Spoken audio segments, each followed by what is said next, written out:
turning a negative cash flow property into a winner, 4 real case studies. Hello again and welcome back to the channel. Before we get started, if you're new here, hit that subscribe button, tap the like button on this video and ring the notification bell so you never miss an episode. We drop new property management strategies every single week, and today's episode might be the most valuable one yet. Because today we're talking about one of the scariest situations any landlord can face. A property that is bleeding money every single month. A negative cash flow property. You know the feeling. You check your bank statement, and instead of a rental property padding your account, it's draining it. The mortgage is due, the rent barely covers it, and then a surprise repair bill shows up and wipes out whatever was left. It feels hopeless. But here's the truth. Almost every negative cash flow property can be turned around. It's not about luck. It's about running the right audit, making the right strategic moves, and following a repeatable system. Today, I'm going to walk you through 4 real-world case studies, properties that were losing money every month, and show you exactly how each one was flipped into a profitable cash-flowing asset. For privacy reasons, I won't be using any real names, just the numbers and the strategies that matter. Let's get into it. Case study number 1, the Overleveraged starter rental. The before picture. Our first property is a 3-bedroom, 2-bathroom single-family home purchased with an FHA-style low-down payment loan. The mortgage, including taxes and insurance, was running $1,850 a month. The rent being collected, just $1,650. That's a shortfall of $200 a month right out of the gate before you even account for maintenance, vacancy, or property management. Then, 6 months into ownership, the HVAC system failed and the water heater started leaking. Those 2 repairs alone cost $4,200. The owner was essentially subsidizing a tenant's housing out of their own paycheck, and the property was on track to lose over $6,000 in its first year alone. The audit. When we sat down to audit this property, 3 problems jumped out immediately. First, the purchase price itself was too aggressive relative to the rental market. The numbers were tight from day one. Second, the rent had never been adjusted, even though comparable homes in the area were renting for $200 to $300 more per month. The owner had simply kept the same tenant at the same rate for fear of vacancy. Third, there was 0 preventative maintenance being done. No annual HVAC servicing, no water heater flushing, nothing, which meant small issues turned into expensive emergencies. The strategy.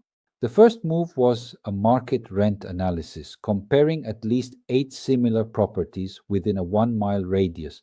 This confirmed the unit was under-rented by roughly $250 a month. Instead of a jarring increase all at once, the strategy was to invest about $1,500 in light cosmetic upgrades, fresh paint, updated light fixtures, and recaulking the bathrooms, to justify raising the rent to true market value at the next lease renewal. Second, the owner implemented a preventative maintenance schedule, including biannual HVAC inspections, which cost about $150 twice a year, but prevents $1,000 emergency failures. Third, and this is something we cover in detail inside our Effective Property Management course. You can become a member by clicking the link in the description below to learn more. The owner restructured how repairs were being handled, moving from reactive emergency calls to a network of vetted, pre-negotiated contractors who charged 15 to 20% less than emergency dispatch pricing. The after results. After the renewal, rent moved from $1,650 to $1,900, an increase of $250 a month. Combined with the preventative maintenance program cutting emergency repair costs by an estimated 60% annually, The property flipped from losing about $200 a month to generating a positive $130 a month in pure cash flow, with dramatically reduced risk of another surprise five-figure repair bill. On paper, that might not sound huge, but that's a swing of over $4,000 a year, and the equity growth alone on this property now supports a legitimate long-term hold instead of a monthly headache. Case study number 2. The Mismanaged Multifamily, the before picture. Our second case study is a 4-unit multifamily building. Combined, all 4 units brought in $4,200 a month in rent. The mortgage, taxes, and insurance came to $3,400 a month. On the surface, that sounds like healthy cash flow, right? Except the property was being handled by a management company charging 12% of gross rents, plus a laundry list of administrative fees that added up to nearly $600 a month in total management costs. Add in one persistently vacant unit that had been sitting empty for 3 months, and this property was actually running a monthly deficit of roughly $500. The audit here revealed something landlords run into constantly. It wasn't the property that was the problem, it was the management. The existing management company was slow to fill vacancies, averaging 45 days of vacancy between tenants when the local market average was closer to 15 days. They were also marking up maintenance invoices by 20% before passing them to the owner. And critically, they hadn't updated the rent roll in over 2 years, meaning 3 of the 4 units were significantly under market. The strategy. Step 1 was terminating the underperforming management arrangement and either self-managing with a proper system or switching to a management company with performance-based, transparent fee structures. This is precisely the kind of decision-making framework we break down inside our effective property management course. Again, the link is in the description if you want to dive deeper into vetting and switching management providers the right way. Step 2 was an aggressive marketing push for the vacant unit, including professional photos and listing on multiple platforms simultaneously, which cut the vacancy period down to just 12 days. Step 3 was raising rents across the board on lease renewal unit by unit to bring all 4 units to true market value over a 12-month period, avoiding a legal or relationship shock by staggering the increases. The after results. Within 1 year, gross rents climbed from $4,200 to $5,050 a month. Management costs, once nearly $600 a month, dropped to $350 a month under the new fee-transparent arrangement. Vacancy loss, which had been costing roughly $1,000 a month averaged out over the year, dropped to under $200 a month. The property went from a $500 monthly loss to a positive cash flow of over $900 a month, a swing of nearly $17,000 annually, simply by fixing who was managing the asset and how. Case study number 3, the utility bleed and under market rent trap, the before picture. Case study number 3 is a duplex where the owner covered all utilities as part of the rent: water, gas, and electric. Combined rent for both units was $2,400 a month. The mortgage was $1,700. That looks fine until you factor in $650 a month in utilities the owner was paying directly because the tenants had no incentive to conserve anything. Add typical maintenance reserves, and this property was underwater by roughly $150 a month every single month for over 2 years. The audit. This is a classic case of what we call the invisible leak. The mortgage wasn't the issue. The rent, while not amazing, wasn't terrible either. The entire problem was structural. An owner-paid utility arrangement with tenants who had zero incentive to be efficient. Showers ran long, thermostats sat at extreme settings year-round, and nobody was accountable for consumption because someone else was footing the bill. The strategy. The fix here required a lease restructuring at renewal.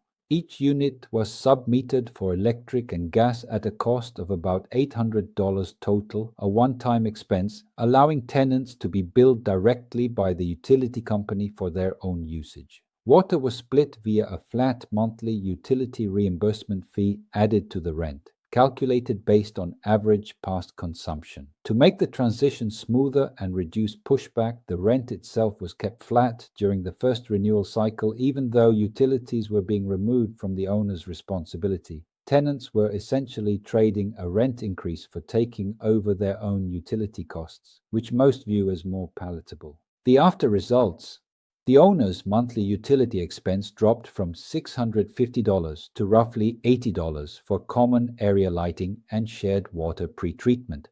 That single change turned a $150 monthly loss into a $420 monthly profit. The submetering investment of $800 paid for itself in under 2 months. This case study is a perfect example of why utility audits should be part of your due diligence on every rental property you own. Case study number 4, the emotional landlord and the underpriced renewal. The before picture. Our final case study involves a single-family home where the owner had a long-term tenant they genuinely liked, and out of loyalty hadn't raised the rent in 4 years. Rent sat at $1,400 a month, while the mortgage, taxes, and insurance had crept up to $1,550 due to a property tax reassessment. That's a $150 monthly shortfall before a single repair is even considered. Then an aging roof started showing leaks, and a $9,000 roof replacement loomed on the horizon with no reserve fund built up to cover it. The audit. The audit revealed the classic emotional landlord trap, prioritizing tenant relationships over business fundamentals to the point of financial harm. Comparable homes nearby were renting for $1,750 to $1,850. There was no capital reserve account being funded monthly, which meant every major repair became a financial emergency instead of a planned expense. And there had been no lease review or market comparison done in years. The strategy. The first step was a respectful, professional rent increase conversation with the tenant, backed by real market data, phased in over 2 lease cycles to soften the impact.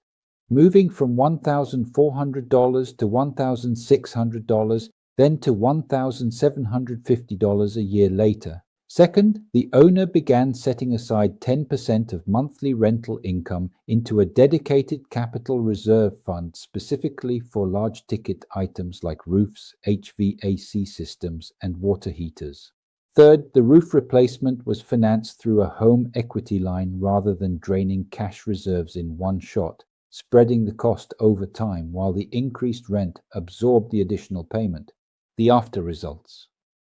By year 2, rent had climbed to $1,750, turning a $150 monthly deficit into a $200 monthly surplus even after accounting for the roof financing payment. More importantly, the property now has an actual reserve fund for the next unexpected repair, meaning the owner will never again be caught financially flat-footed. This case perfectly illustrates why separating emotion from business decisions is one of the single biggest lessons in property management. Bringing it all together. So what do all 4 of these case studies have in common? In every single one, the property itself wasn't fundamentally broken. The systems around it were. Whether it was under market rent, poor management, hidden utility bleeds, or emotional decision-making, the fix was always rooted in the same 3 steps. Audit where the money is actually going, make deliberate strategic changes, and then track the results relentlessly. Negative cash flow doesn't mean you made a bad investment. It often just means nobody has properly audited the property yet. If you're managing your own rentals and you want a full framework for running this exact kind of audit on your own properties, don't forget to like this video and subscribe to the channel. It genuinely helps this content reach more landlords who need it. And if you want to go even deeper, I've put together a completely free ebook and a free course that walks you through identifying cash flow leaks in your own portfolio, both available for download using the link in the description below. No cost, no catch. Just grab them and start applying this today. That's it for today's video on turning negative cash flow properties into winners. If you got value out of these case studies, let me know in the comments which one hit closest to home for you. And remember, every property has the potential to be a winner. Sometimes it just takes the right audit and the right strategy to get there. I'll see you in the next one.